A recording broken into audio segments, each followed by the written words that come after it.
Thank you for tuning in. It's time for another amazing guest show on Eternal Affairs Truth Radio. Please consider supporting our work at our website, eternalaffairsmedia.com. Sit back and relax and enjoy the show. Please subscribe and keep coming back. You're going to know God did it. Awesome. Well, hello, everyone. This is Zak with the Truth Radio, brought to you by internalaffairsmedia.com, online for 16 years, faithfully publishing the truth, powered by the truth since 2010. Our guest today is Nathan D. Myers. I'm giving your whole government name right there. That's right. And I'd like to, we're going to chat with him. We're going to have a good time, but let me open up with a little prayer. Dear Lord, thank you for another fantastic day. Jesus, we praise you for blessing us. I'm here in Florida, and we blessed us with rain today. I guess we needed it for the green grass. And thank you for another, breath of fresh air and another person I can chat with about you. In your precious name, amen. Amen. All right. So, Nathan, where are you coming from? Zach, thanks for having me on. I'm excited to be here.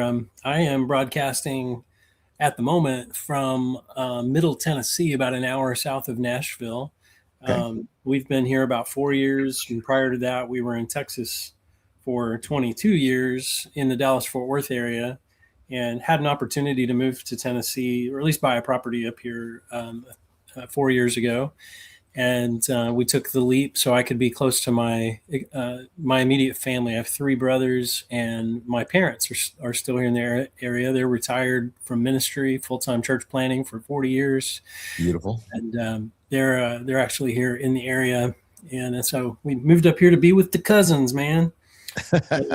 Where did you? So I want to go back to your Dallas Fort Worth area. Do you remember the town you lived in?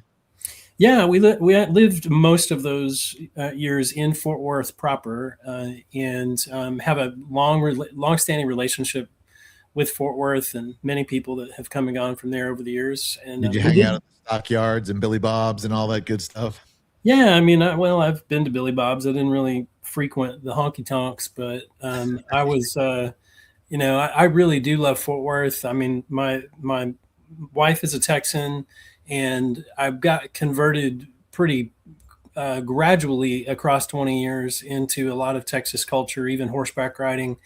And, my mother-in-law made sure that I had a good pair of cowboy boots, by the time by the time we got married. And, but yeah, Texas was awesome, man. And I love Texas. I really do. I used to live in a town called Flower Mound. Great. Yeah. And, my daughter, was born in Louisville Hospital. Okay. And she now lives in a little town south of Fort Worth called Keene.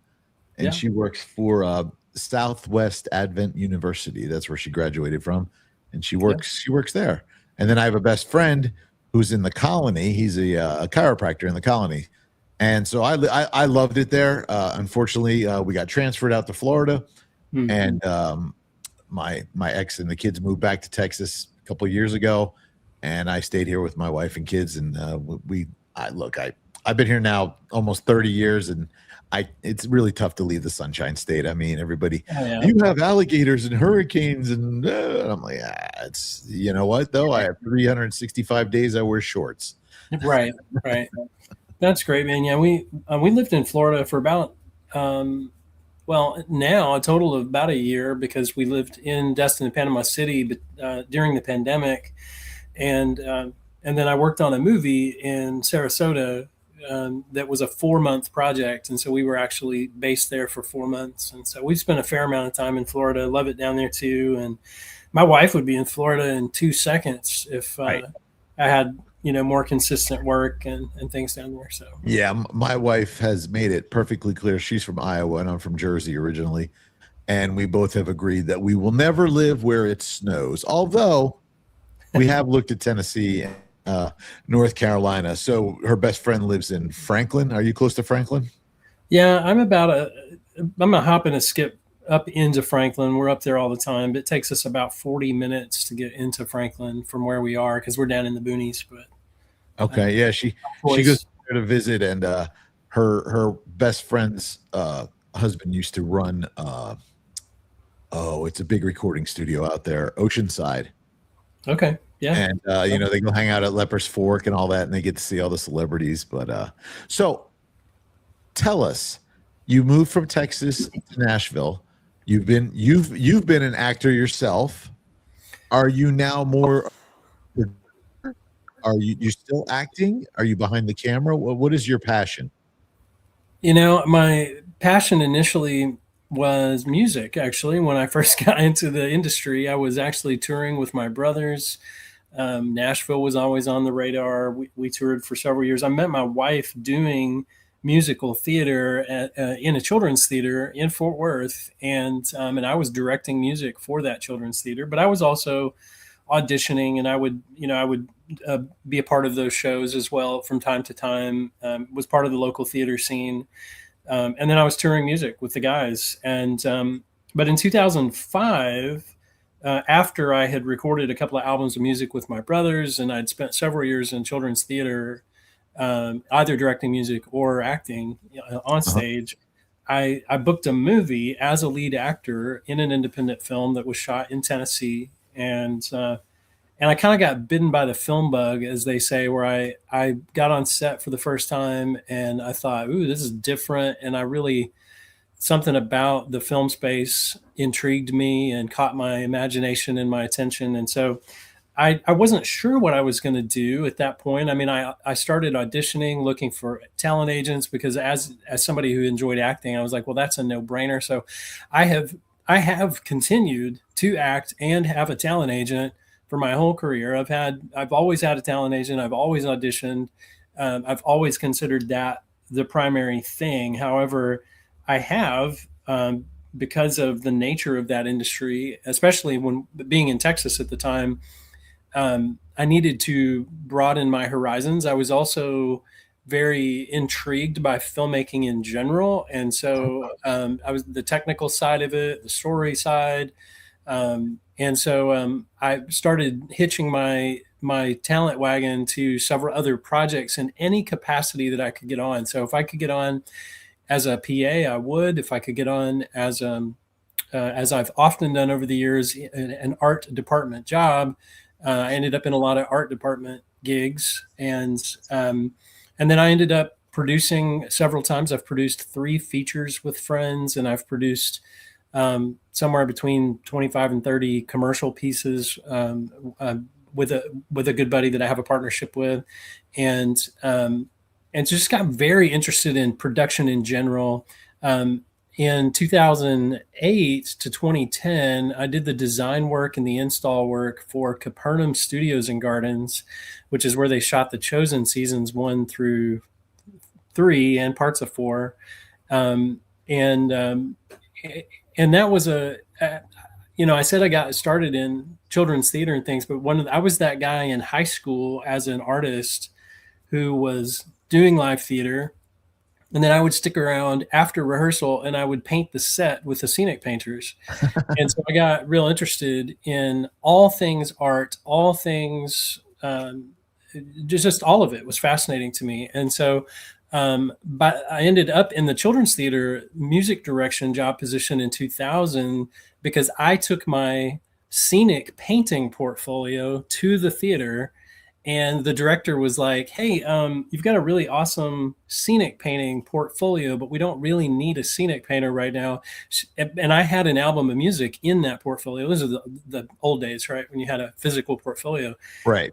And she pulled an album of music out of my portfolio. And she said, but we do need a music director.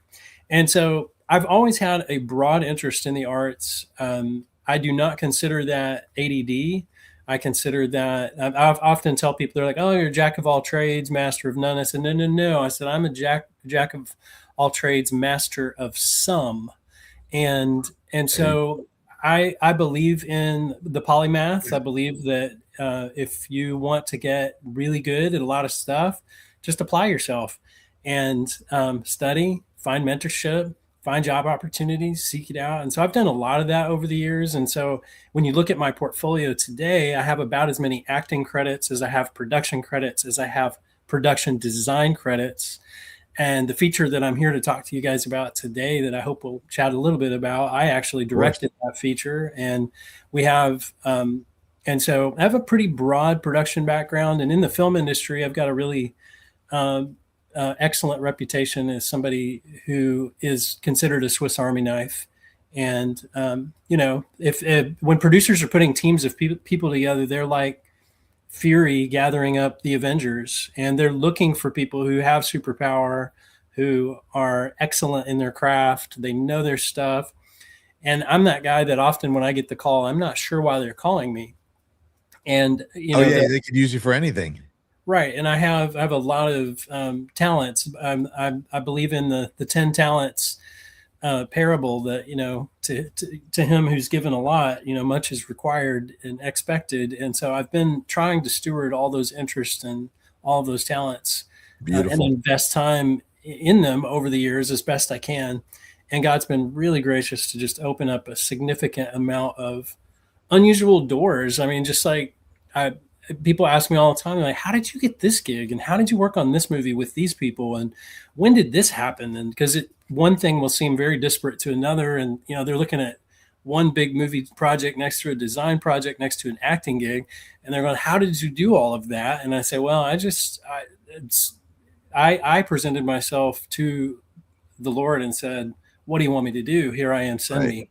Yes. And he kind of wound me up and made me this way. And so as a byproduct of having a lot of gifts, I think, and a willingness to serve, he's opened up a lot of really cool doors for me that I don't think he would have opened for me otherwise necessarily. I think it's the differentiator. Right. Yeah. And it's funny you say that because people know a jack of all trades, master of none. But when I was in Texas, I worked in security. I toured with rock bands, but I had such a passion for music. And so when we got transferred out to Florida, I actually looked to go to school at Full Sail to become an audio engineer. Cool. And then my parents were like, sure, but would you like the money to buy a house or would you like to go to school? And I said, we're going to buy a house. Okay. So then I went to broadcasting school and, I got into radio. And so it's really funny how the road leads you. You remind me of a friend of ours. Have you heard of Rick Schwartzwalder? I'm not even sure I can pronounce that. So he did the movie Old Fashioned. Okay, I'm familiar with that. Yeah. Yeah. So he wrote it, he directed it, and he starred in it. So he was kind of like, and it was funny. It was like the David versus Goliath because it came out the same weekend. That movie. Oh, I can't remember that. All the women read the book of. It was that.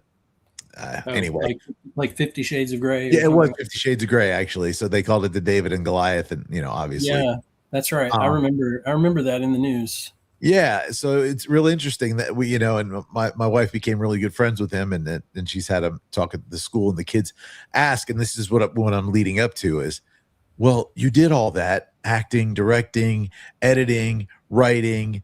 What was your favorite thing to do? My favorite thing is acting in general, as long as I'm working on a project with somebody with half a brain who has written something that's good, and when you're working with other actors that are also gifted and capable, that's my favorite thing to do. In truth, I will tell you though, I got into the production side because there was so much garbage being made. And so much of, I don't know if you know the stats on this, but even just a few years ago, and it's changed a little bit since a number of the strikes and a lot of the upheaval in the movie industry. But horror was and still remains one of the largest U.S. exports. And there are certain types of genres and things like that I'm just not interested in. I don't want to be a party to it. I don't want to. If other people want to make it, I'm like, yeah, more power to you. Go for it. I have some qualms, and I have an assignment that does not include that. And my assignment does not include things that are going to promote darkness for darkness sake and things like that. So one of the reasons I ended up in production is I was looking around especially the movie industry. It's a little safer on the side of the live theater scene. If you want to get involved in live theater, there's still a lot of good classical theater being produced in various places, but even still, a lot of Broadway stuff has become kind of garbage, and there's it's just there wasn't a lot going on out there, and I'm not the kind of guy that'll sit around and play the victim and gripe about it for the sake of griping. I'm just gonna I'm gonna be like, nah, I'll do something about it for myself. If I have to write it, produce it, star in it, I'll figure that out if I'm feeling called to. So we've definitely done a little bit of that, Zach. And in fact, the feature that we're promoting at the moment, my wife and I initially intended to not cast ourselves. We went hunting for actors to play a married couple that, and then we auditioned a few people, and at one point, just looking at the practical side of who we wanted to work with, we decided we need to just do that ourselves. It's going to be more practical. And so we've been on the mission of kind of creating work for ourselves too. So yeah, I mean, I thoroughly agree with you on that. My friend Joe Mano was an actor years ago, and he actually wrote and starred in 21 Jump Street, and and did that, and he got a leading role in a big horror movie.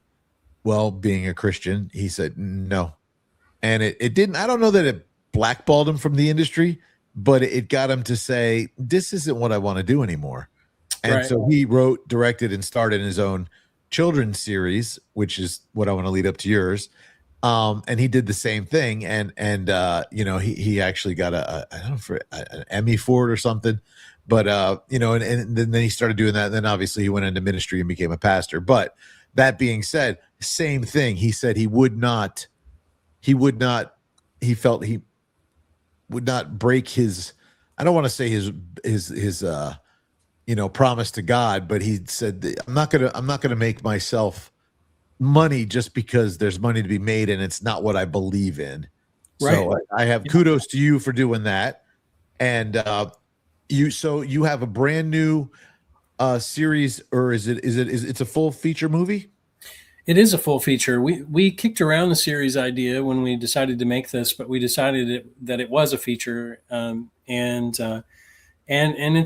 great. It's a nice 90-minute feature in the style of your quirky Disney musical, and so it has a Christ-centered message, and it has a lot of stimulate your thinking kind of lyrics in the songs that obviously are intended for kids that are middle grade. So it's really directed at kids that are like 10 to 14. Okay. But I've shown the movie at film festivals to broad audiences, moms, dads, kids. I've shown it to college students, and I get great response across the board. In fact, I showed it to a group of kids from Liberty University that they were working on a movie that I was working on. Sure. And they wanted to see this movie. And so they were like, can you screen it for us? And I was like, sure. And so we had a party one night, watched it, and they were one of the most outspoken, effusive groups of people I've shown it to. If you remember movies like, I like Diary of a Wimpy Kid. Diary of a Wimpy Kid is a fun movie, but it's directed to kids that are middle grade. But as a dad, I can appreciate it, and I think it's funny. There's a lot of product out there like that they're well made, they're funny, they're well written, they're well produced. And the intended audience is one thing, but they end up having a broad appeal, and ours definitely has that. So, well, yeah, I was just thinking that in my head. I hate the fact all my kids have grown up and moved out, and so I don't get to go see the fun, kid movies. I used to enjoy them. I had a blast going to see Diary of a Wimpy Kid, or It's Raining Meatballs, or whatever, whatever. But now I've got a grand. She's going to be 5 soon, so I'm going to be like, okay, Papa's taking you to the movies. Tell us. So it's music. Is it a musical? It's a very musical movie. Let's put it that way. It's not. It does have a couple of sequences that look like a traditional movie musical, but it also has some other sequences that swing out of that they break that mold considerably. We weren't trying to write like a Rodgers and Hammerstein style musical movie. Right. We weren't doing that. We wrote a movie. The screenplay came first, and my wife actually wrote the original first draft of the screenplay, handed it to me, and said, "I'm done," and so I took off with a buddy of mine, Jason Davidson, who's one of our writers. He's actually in the movie as well, and he's a very funny guy, really solid actor, and he's also a fantastic writer. He just recently won some serious awards out at the Tucson Film Festival, and he's a reader for the Austin Film Festival, and we rewrote it together. And while we were rewriting it, I said, how would you feel if I start inserting musical sequences into this? Because there were certain scenes that were written that I said, this would be so much more interesting if this were a musical sequence or it were some imagined soiree. And so this character daydreams a lot. And so when she daydreams, we slip off into her imagination, and some of those sequences do look like a movie musical, but some of them are not. One of them looks like an old 40s black and white movie. One of them is completely animated. And so they're just different, and it's just a very kind of risky style in terms of just doing what we wanted to do. We're not really taking our cue from anyone. We just thought we did what was fun to us. We did what we thought kids would like, and I think we hit it. So, did you yourself write the music? I did. I wrote all the lyrics for the original songs and the melodies, and then I took those to a buddy of mine named Joseph M. Burton. He's a producer out of Fort Worth. And he and I produced out all of the original songs that are connected to the movie, aside from some tracks that my brothers and I had written together that are part of our old archives. And they were unreleased masters that we own. And so a couple of those unreleased masters are attached to the movie, all the originals. And then a guy named Nathan Whitehead was our score composer. He's a Hans Zimmer mentee in LA. And so it was kind of a group effort. We had the composition, and we had Joe and I writing the original music. Joe also wrote some additional interstitial score. So it was a group effort. So it's, I'm going to say it wrong, I think. ARIA? Yeah. ARIA Appleton. When she's in her daydream, is she singing the music or is it just music playing? She's often singing those songs. Okay. She doesn't sing all of them. There are a couple of pieces that she doesn't sing, but most of it she does. And she's got just a powerhouse set of pipes for an 11-year-old kid. And she's sarcastic and snarky and funny. And she's you gotta love that. Yeah, she was an incredible kid. Her name's Sarah Grace Prejean. She was a voice student of my wife's when we were in Fort Worth, and we had auditioned a bunch of kids for this movie and just couldn't really find what we were looking for. And Sarah had never done a voice lesson with my wife until near the end of casting. Sarah came in for a voice lesson and sang for my wife. And my wife looked at her and said, "You want to audition for a movie?" And we brought her in for an audition, and she was obviously not just her pipes, which she had a really great voice, but she had all the naturally built-in snark and intelligence that we needed to sell the character. And so she was great. Now, let me just go back a little bit. When you and your brothers had a band, what kind of music did you guys do? We were, I always jokingly tell people we are a brother band, not quite a boy band. And there's a difference. And, we weren't doing a canned choreography, but we were producing in that era when the Backstreet Boys and NSYNC and those guys were all popular, because we were producing between 98 and 2008. that was when we were actually really active. And but the music itself was very AAA. I say it's very mainstream, Uh-huh. kind of R&B to pop rock, Okay. and so it's pretty eclectic in its way. Mm-hmm. And now fast forward to the movie, same style, or is Oh still no, definitely not. I mean, the movie is several different styles, and it's talk about eclectic. It's very eclectic, and I, the big opening number is called "Shines Like the Sun" or 15 Minutes of Fame, and it's very almost SNL big band. Uh, you know, big opening number or closing number for a Broadway show, and then we've got a couple of other numbers that are in that space of like accessible um, musical theater stylings. And then we have the other half of that music is pretty eclectic. They're fairly standalone. We've got a version of "Motherless Child," the old spiritual, that's kind of a little bit tongue in cheek, and so it's pretty eclectic. cool.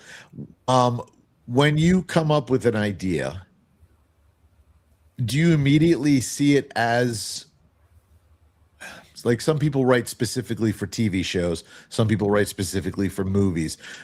Does your mind work? This could go either way. I'm going to do whatever it turns into, or do you sit down and go, all right, I'm in? That could have been a show, or did you say this is going to be a 100% movie? Well, the question was breaking up just a little bit, but I think I understand what I understand you to ask. Let me rephrase it. When you're writing, do you write specifically? You have in your head, I'm going to go ahead and do this as a movie, or I'm going to do this as a show. Oh, I got you. Yeah. Yeah. At the time, we knew it was a feature from the outset. Like, we're making a feature. Only after we got into the writing process and we started doing pre-pro, only at that point did a few people say, shouldn't you at least consider whether or not this is a series? And at the time, we had the resources barely to make a feature. We did not have the resources to do a long run of a kids series with kids who grow up. In fact, Sarah was 10 when she came on the project and had a birthday during the 90 days that production happened. And she was growing. Like, we were watching her grow before our very eyes, and we would laugh. She'd come on set and we go, "Oh, she looks different today than she did last week. We got to hurry." And so there are some challenges in doing a kid series and doing it in the long term. Let's say you shoot 8 or 10 or 13 episodes of something, and you've got to plan logistically to make sure that your kids don't age out too quickly. So anyway, we knew we had the time and the money and the logistics for a feature, and we knew it was going to take us about 60 days to shoot it, and we did it in 56 days. So awesome. Okay. This new movie, where can people catch it or find it? The movie ARIA Appleton Shines is currently available at Prime Video for TVOD and rental. You can obviously purchase the movie there or rent it. It is going to go out more broadly out to Apple TV, iTunes, and Google Play and several other places shortly. Mm-hmm. And we're about to ink a deal with a distributor. In fact, we're in a bit of I wouldn't call it it's not really a bidding war by any stretch, but we do have several distributors interested. We're more in the process of parsing out the carve-outs, what they call carve-outs for different aspects of distribution to those distributors. And so I expect by summer, we're going to have some serious traction. And I expect that by Christmas, we're going to be available in a lot more places. So when your wife wrote this and then you took it over, what was the inspiration for it? What was she going for? Well, I mentioned earlier that she was teaching voice. My wife has and that we met doing children's theater. The Right. the the story centers around a little girl who is trying to steal the lead in the school musical from her frenemy, who has been cast in the lead. And Yeah. so it's really about her contrivances and machinations that lead towards and you know trying to undo her friend so that she can get what she wants. So it's really about selfish ambition and the egomania of clawing your way to the top, which is a very relevant theme for what's going on in social media and the follow me culture of social media. And so, Yes. not that we didn't already have a problem with that prior, but it's exacerbated by social media and the follow me culture of what's going on today. So that was a big part of it. Was looking back, I know my wife she knew kids, she knew musical theater, she knew the snark of the middle grade kids. She's she has a K through 12 teaching certification along with her bachelor's in musical theater and her master's in drama. And so she has worked in the public school system a little bit and the private school system as a middle school teacher. And so she knows middle school kids. And so not only did we have the professional theater experience, but we had teaching experience. And so just a ton of material to draw from. I mean, if you think about, Sure. you write what you know. And Right. so, Yeah, absolutely. and that's what she knew. And when she handed it to me, I had been in that space myself so much that it was very familiar territory for us. And so it was easy to access, easy to drop into that world and continue the writing process. Is this going to be your more future? This is what you're going to lean on towards, or do you have other projects you're looking at that might not have to do with kids? Write for kids, I guess is what I'm getting at. Yeah, we love the idea of writing for kids. In fact, she has a fully written kids series. You're talking about a series.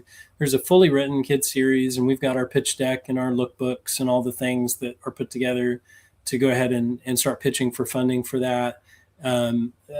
And so we do have intentions of writing more for that middle grade and family market. But we also have a couple of projects that are not that at all. We have I love high concept, and when I take a project working for somebody else, for instance, I just did Matter of Time with Sean Astin and a production design to that has been in cinema for the last month.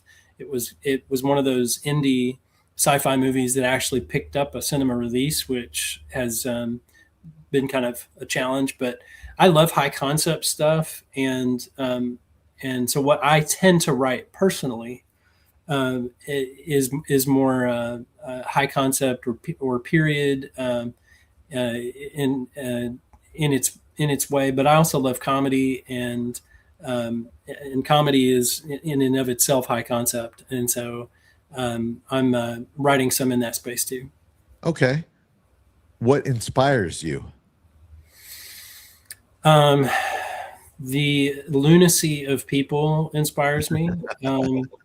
That's probably the primary thing. I'm a people watcher and an observer of people, and an observer of the egomania of people. So that's one of the things that not only inspires me, also inspires my wife. It's a common household conversation subject, is talking about all the very colorful and interesting people of our lives.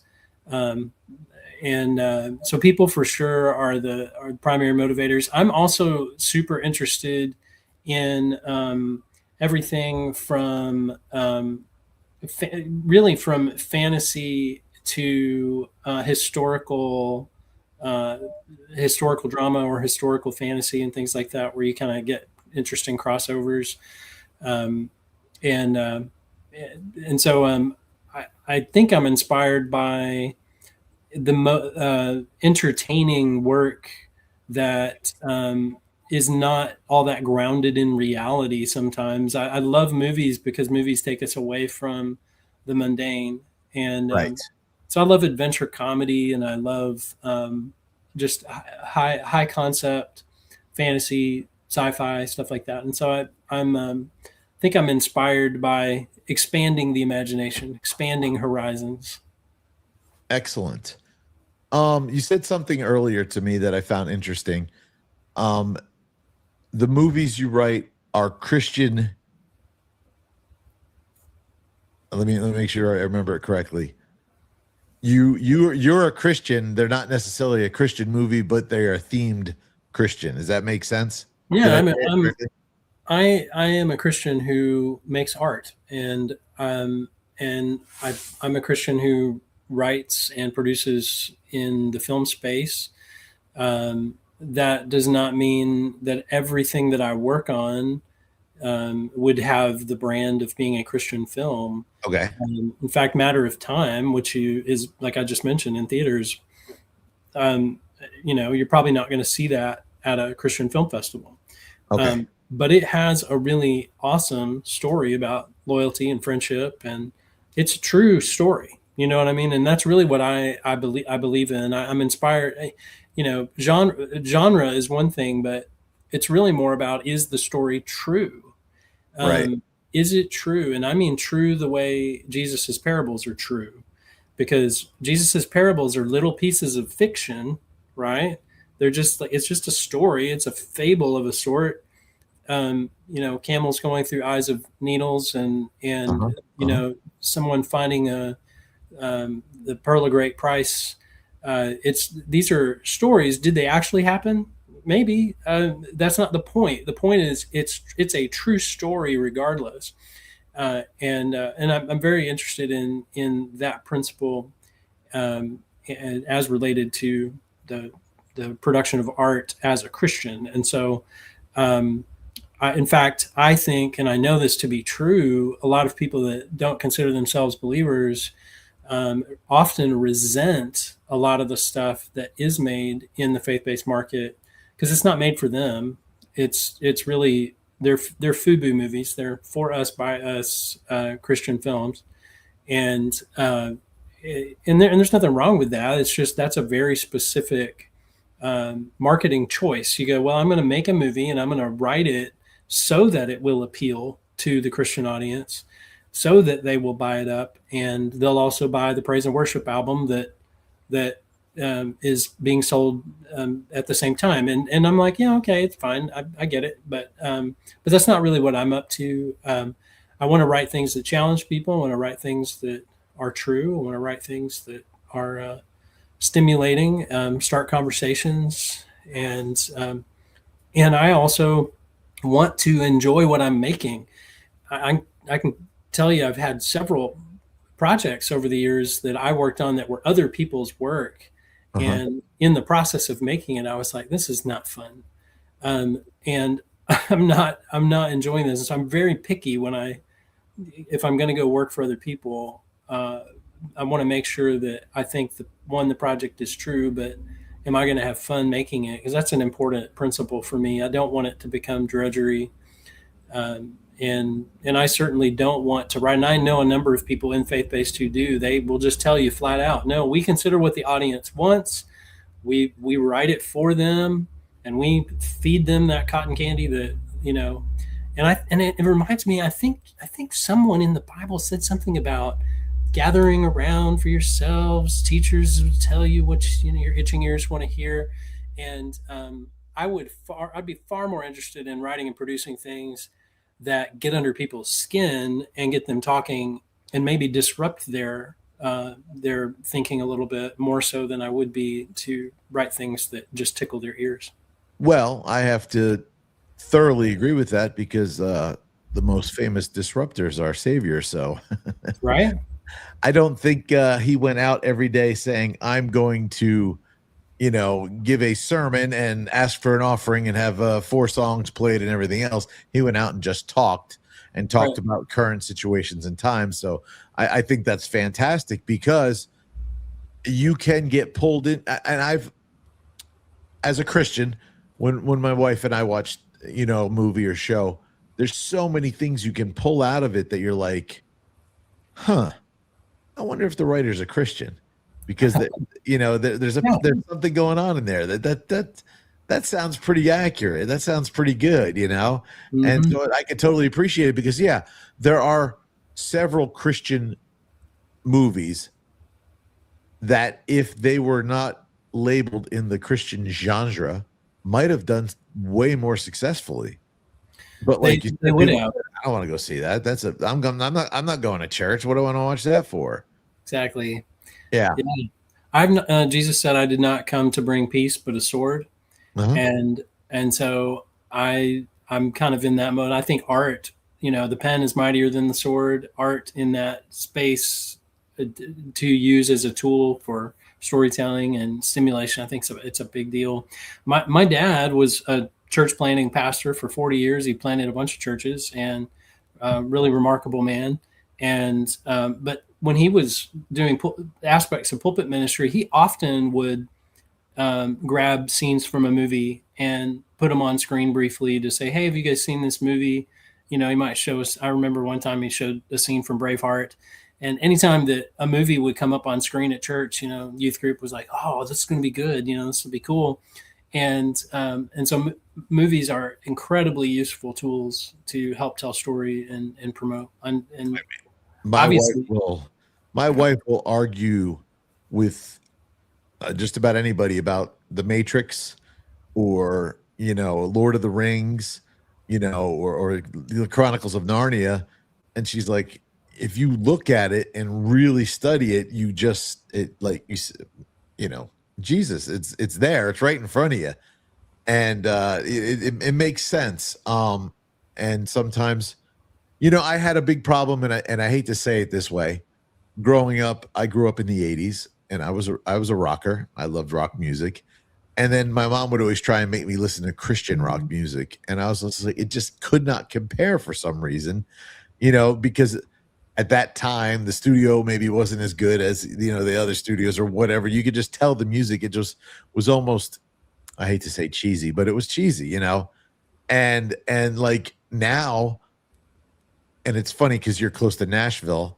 Now, most of the Christian music is produced in Nashville, and to me, Christian music sounds country. It's all country to me, and so it just like that just irritates me because I'm not a country fan. When you do your movie, or when you did the movie, did you do it in the Nashville area? No, actually, we shot everything in Dallas Fort Worth.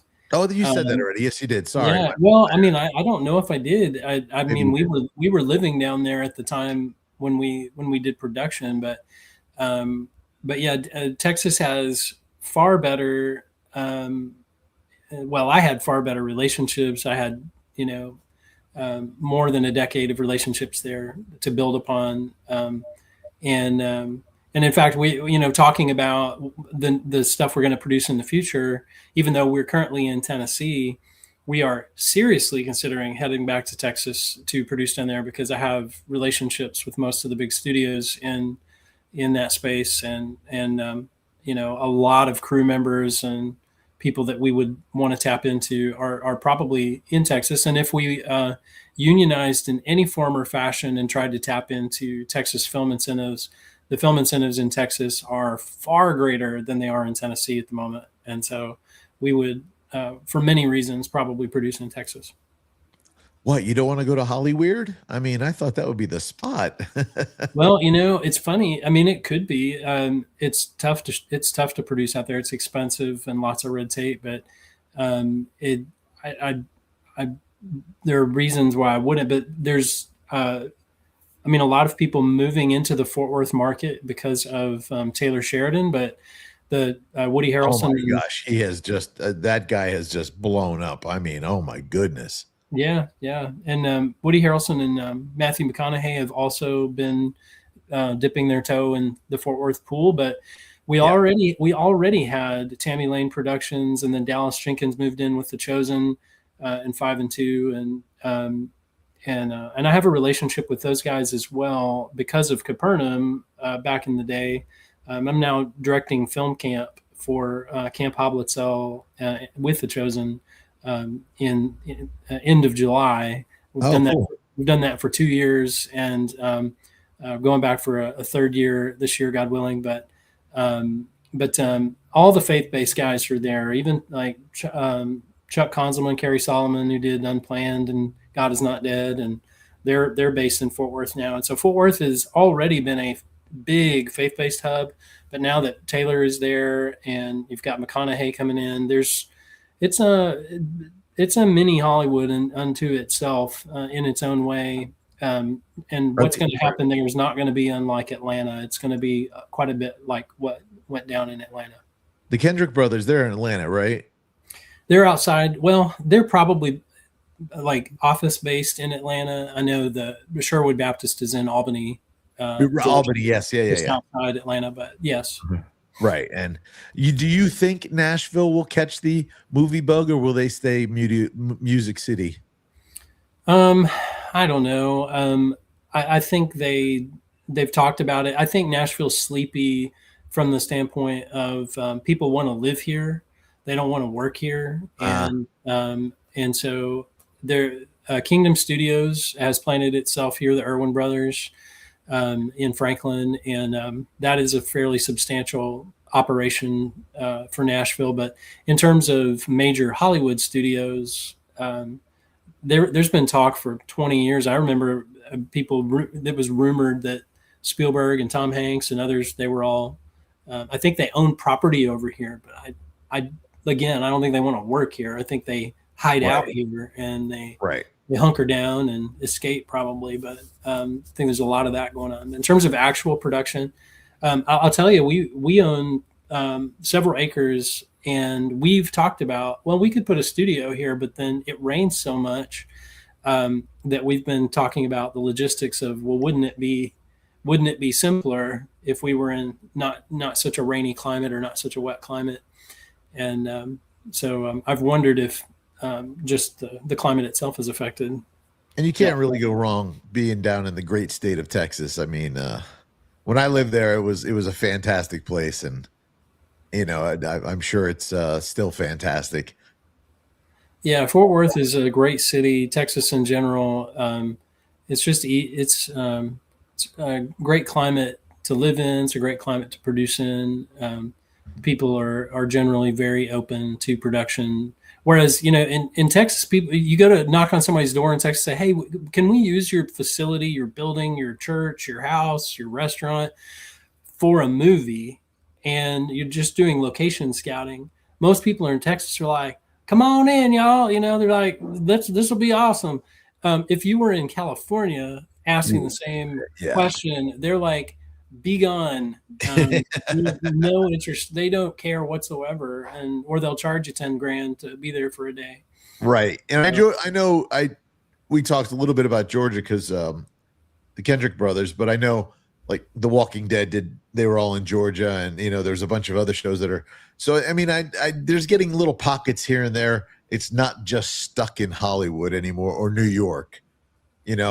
I unfortunately, you can watch a show that's based out of New York City, and it's New York City. I mean, you got the gloomy, doomy concrete jungle look, and then California, the sunny, the palm trees, and all that stuff. So I appreciate. The look, hey, let's go to Georgia. Let's go to Texas. You get a totally different look. But Texas, I've seen stuff coming out of Texas, and you wouldn't know it was Texas because you expect everything out of Texas to be cowboy. Right. And, Taylor Sheridan, everything he does, everything he touches is cowboy. So there's not much you can do other than that. But I think you got a pretty good thing going on down there in Fort Worth. I mean, I appreciate that. Yeah, it's easier to produce outside of LA now. The problem with that is unless the state itself has protections for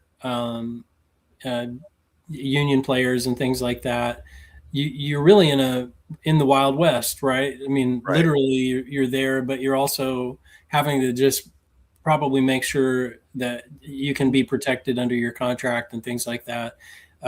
Even Taylor is notorious for bringing on loads of background people and barely paying those folks and barely feeding them and watering them and how folks get treated like that is illegal in California because there's protections built into the state legal system. But Texas is a right to work state, so you just you got a right to lay here on the ground in the fire ants if you want to. Right.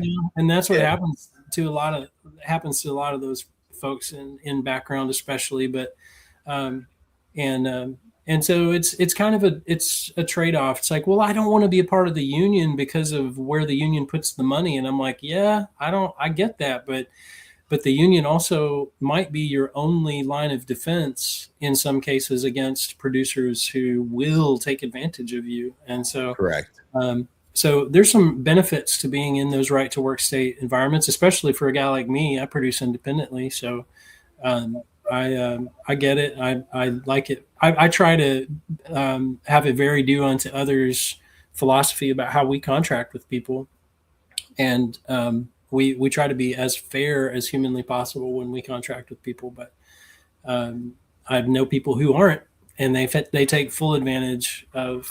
It happens in Atlanta. It happens in Fort Worth, Oklahoma City, Austin, anywhere where movies are being made. But I can totally understand that. I mean, Florida's a right to work state, or as I say, it's the right to stay on an unemployment line, So I get it.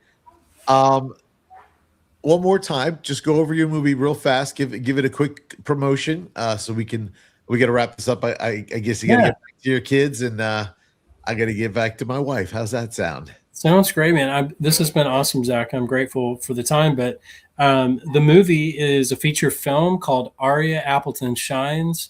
It is a middle grade satire. It's campy and funny and hilarious. Very musical movie, available at Prime Video currently for TVOD and rental, and it's shortly going to be out on several other TVOD sources. And then later this year, it'll be out in several other places as we're about to ink a deal with our distributor.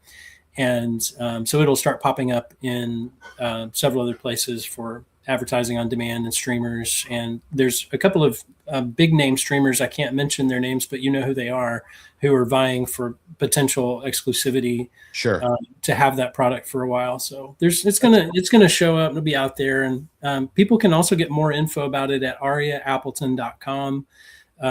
And there's a link tree on there that takes you out to all our social media and to the soundtrack, which is out on CD Baby, and so it's available on several platforms if you even just want to listen to the music. Well, no, that's excellent. Yeah, you mentioned that because my wife is a school teacher, and I'm going to show it to her and get her kids excited about it.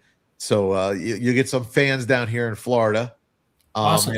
And I was going to kind of chuckle. Oh, I was chuckling because your wife likes middle school. My wife runs a school, actually, at our church school, and she's originally a high school teacher, 20 years. And she does not like teaching middle school because of the drama and the nastiness and the.